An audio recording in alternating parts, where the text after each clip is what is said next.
Channel हेरेर बस्नुभएका सबैलाई मेरो गोर्खा नमस्कार।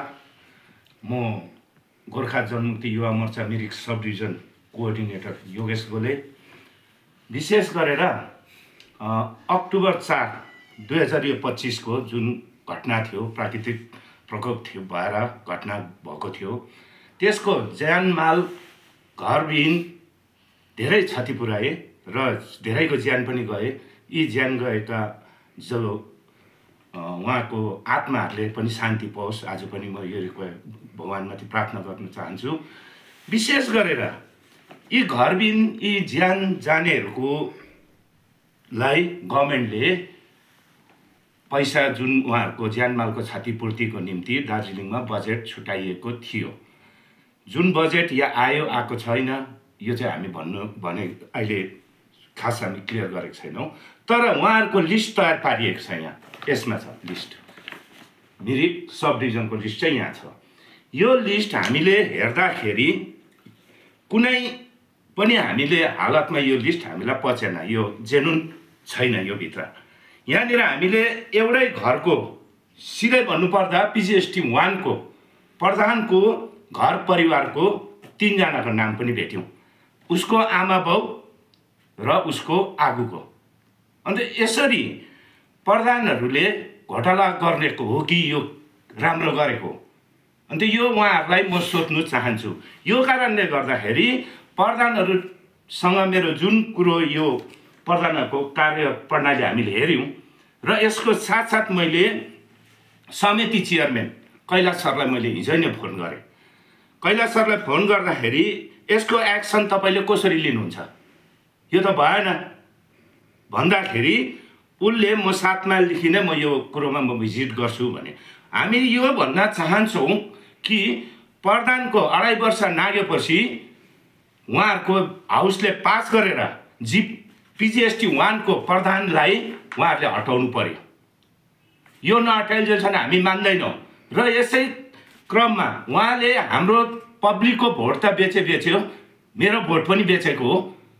आज आएर उसले यो करतुत फेरि किन गर्दैछ? यो कारणले गर्दा उसलाई मात्रै होइन, म जिटिए चेयरम्यानलाई पनि प्रजातान्त्रिक मोर्चालाई पनि म यो भन्न चाहन्छु कि यो के हो?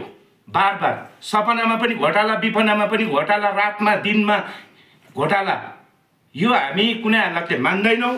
र यो कारणले गर्दाखेरि यो लिस्ट जुन हामीले निकालेको छौँ यसलाई पोस्टरिङको रूपमा हामी मिरिक बजार, सौरेनी बजार, बिडिओ अफिसमा हामी टाल्ने काम पनि गर्छौँ यदि यो कुरा मिलेन भने। किनभने यो लिस्ट त तयार पारिएको छ, यहाँ यस गरिएको छ भन्नुको मात्रै यो त पास भएको छ है। यो कारणले गर्दा आज यो जुन काण्ड गरिएको छ, यो जेनुन मान्छेको नामहरू पनि यहाँ छैन, कतिजनाको यो छोडिएको छ।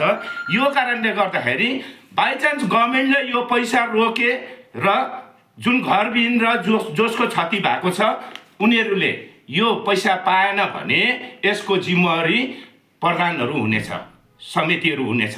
किनभने उनीहरूलाई हामीले भोट दिएर चाहिँ जनताको काम गर्नु भनेर पठाएको थियौँ, तर यो पटक पटक गल्ती गर्दैछ। यो कारणले गर्दाखेरि उहाँहरूलाई कडा शब्दमा भन्दैछौँ कि पिजिएसटी 1 को प्रधानले पहिला राजीनामा दिनु पर्यो। यो एकदमै चेयरम्यान साहबले यो कुरो सुन्नु पर्यो। उहाँलाई हामीले फोन पनि गरेको छौँ। उहाँको हाउसबाट कसलाई प्रधान बनाउने यो कुरो डिक्लेयर गरेर यसरी प्रेस मिडियामा बोल्नु पर्यो। यदि यो लिस्टमा जति पनि, म यो पनि रिक्वेस्ट गर्न चाहन्छु, जसले छुट्टेको छ जेनुन मान्छे, त्यो व्यक्तिहरू सिधा हामीलाई सम्पर्क गरेर पञ्चायत अफिसमा जाने। किन छोड्यो? कारण के हो? यहाँ त हामीले यो त मान्दैनौँ। र यो विषय लिएर यो जग्गा जग्गा झमेला भइरहेको छ। यो झमेला नहोस्, यो पैसा जेनुन मान्छेले पाओस्। आज हुनु त 1,20,000 पैसाले केही हुनेवाला त छैन, तर पनि अब गभर्नमेन्टले दियो। गभर्नमेन्टले दिइसकेपछि त्यो हामीले थाप्नै पर्छ, लिनै पर्छ। त्यो कारणले गर्दाखेरि जिटिए सरकारले पनि आपतकालीन मिटिङ गरेर केही पनि घोषणा गरेको छैन। जिटिए सरकारले पनि यो पैसामाथि थपेर उहाँहरूले घोषणा गर्नु पर्यो। यो पनि हामी बार बार हामी भन्दैछौँ। अघि प्रधानको बडाको ड्यामेज छ, उहाँले पाउनुभयो, उहाँको नाम छ, ठिकै छ, त्यसलाई हामी स्वीकार्छौँ। जो ड्यामेज भएको त हामी स्वीकारिरहेको छौँ, तर जो ड्यामेज छैन उहाँहरूको चाहिँ भएन नि त। यो त पीडित परिवारहरूलाई सबै बटुलेर बरु पीडित परिवारहरूलाई देऊ। पीडित परिवारहरू त परिवारै हो नि त, उनीहरू पीडितै भइगयो। त्यो कारणले गर्दा हामीहरू चाहिँ भनाइ त्यो छ। अनि यदि यसरी के अरे तलमाथि गरेर हेरफेर गरेर काम गर्छ भने यो कुरो चाहिँ हामी मान्दैनौँ। यो कुरोको लागि चाहिँ हामी सडकमा उत्रिनु पनि हामी तयार छौँ। र यदि तिम्रो चाहना छ, त्यस्तै विचार छ भने प्रत्येक जनतालाई तिमीले घोषणा गर, कोही नछोडियोस्। यो हामी यो भन्न चाहन्छु यस च्यानल मार्फत। प्रधान के अरे मेम्बरहरूले जहाँ जहाँ गल्ती गरेको छ, यो दार्जिलिङ डिस्ट्रिक्टभरि नै यो जहाँ जहाँ यो घटना घटेको छ त्यो एरियाकोलाई नै हामी यहाँबाट थ्रिटन दिन्छौँ कि उहाँहरूले राजीनामा देखाउनु पर्यो। उहाँहरूले एकदमै राजीनामा दिएर बस्नु पर्यो। अब तपाईँ यति गर्दा पनि पहल भएन भने जिटिए चेयरम्यानको विकपना हामी सिधा हामी भन्छौँ। किनभने चेयरम्यानले यसलाई कडाकडी गर्नु पर्यो। जिटिए चेयरम्यानले प्रजातन्त्र हिजै हामीले फोन मार्फत हामीले जनाइसकेको छौँ र अहिले पनि हामी फोन गर्छौँ।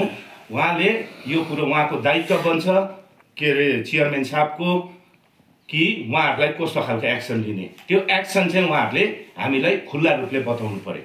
उहाँहरूले भन्नु पर्यो, उहाँहरूले एक्सन लिनु सक्छ। एक नम्बर कुरो त मैले भनिदिएँ, 2.5 वर्ष लाग्यो। अब 2.5 वर्षमा लाग्यो र हाउसले पास गरेर जुन पोस्टमा छ त्यसलाई फेरबदल गर्नु उनीहरूले सक्छ।